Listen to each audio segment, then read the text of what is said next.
escondidas en secretos la una con la otra. Y ahora, maldita sea, mal dolor de clavo le pinche en los ojos.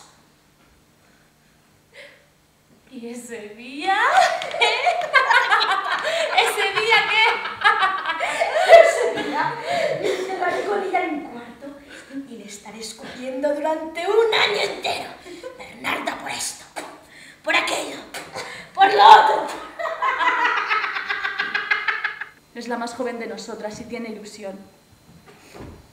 Daría algo por verla feliz. Por eso ha salido detrás del duelo y estuvo mirando por el portón. Y ese hombre es capaz de todo. No me callo. No quiero ver a estas mujeres solteras, rabiando por la boda, haciéndose polvo el corazón. Si a quien le duela, que reviente. Desde luego hay que reconocer que lo mejor que has tenido siempre es el talle y la delicadeza. Afortunadamente pronto voy a salir de este infierno. Pues a lo mejor no sales. Además, más vale onza en el arca que ojos negros en la cara. Por un oído me entra y por el otro me sale.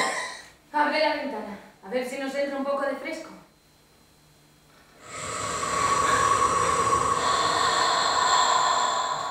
No me mires más.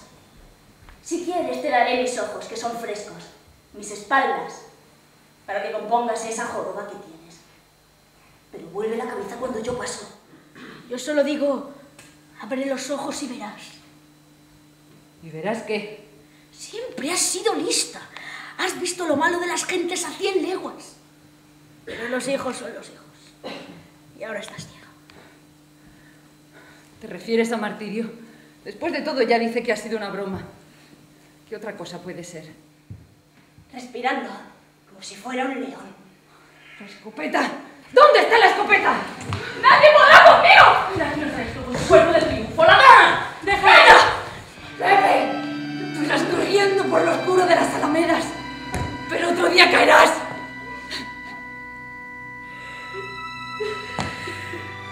¡Descolgadla! Mi hija ha muerto virgen.